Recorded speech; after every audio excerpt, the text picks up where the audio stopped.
Hi, this is Branch Whitney, and today I'm going to teach you how to tie a Swami Belt.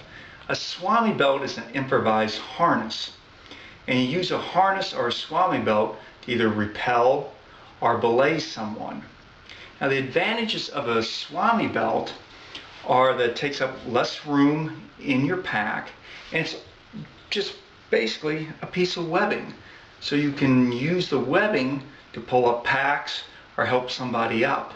So let's examine the Swami Belt. Okay, I like to use a 1-inch piece of webbing. Anything thinner might cut into you. Anything thicker is actually a waste of money. The first thing we want to do is find the center of the webbing. I'm using about 20 feet here. You don't have to be very exact on the length. 20 feet's nice though, because you can use it as a hand line or to pass up packs.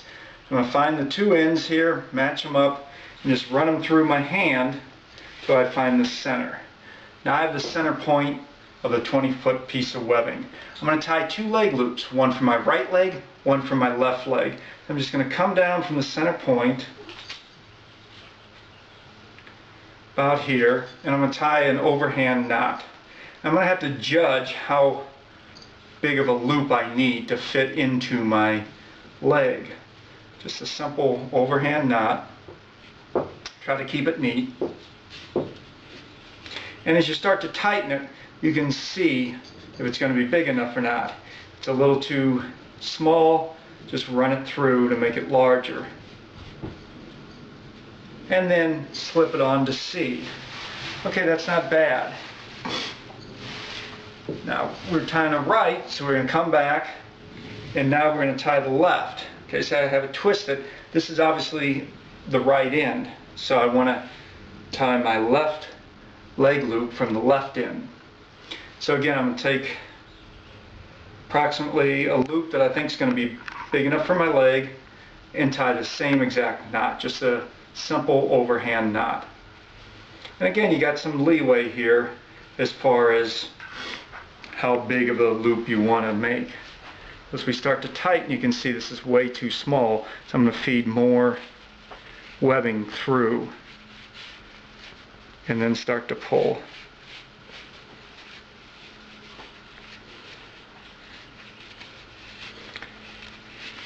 There we go, and let's see how that fits. Okay, not bad. So now we have my left and my right leg loop tied with this piece right here in between. It's going to be very, very important. Okay, now that we have our leg loops on, right and left, we're going to wrap the rest of the webbing around our waist.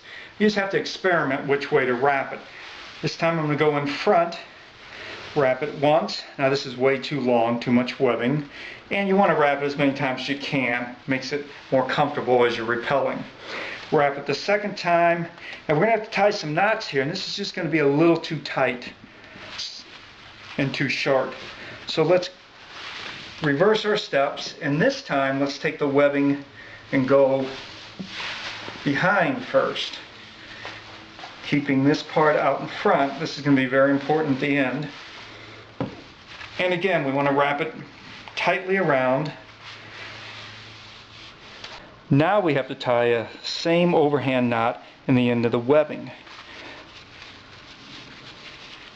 We're just going to do an overhand knot.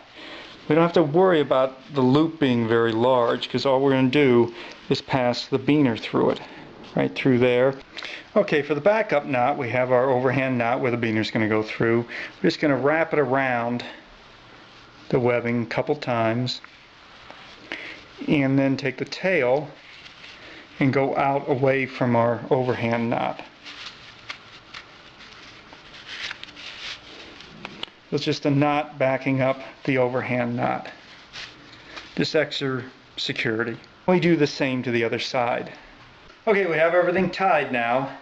Now we're going to take our locking beaner. First thing we want to do is get in between the two knots here. This piece right here, it's 4 to 5 inches. Once we have that, our right wrap around, we go through, and then our left wrap around. So now we have the 3 points of contact right here. Left, right, and center. Okay, now that we've learned how to tie a Swami belt, just leave the webbing in this configuration because it's fitted for you. If you ever have to use the webbing to pass up packs or as a hand line, of course you untie the knots. And then you have to retie the Swami belt for yourself or for anyone else in your party. Now you can buy this webbing at REI or most outdoor retailers. Hey, this is Branch, and I'll see you on the trail. One last tip though, inspect your Swami belt every once in a while. If you've used it to pass up packs or as a hand line, there's any kind of tears, you want to replace it. Hope this helps you.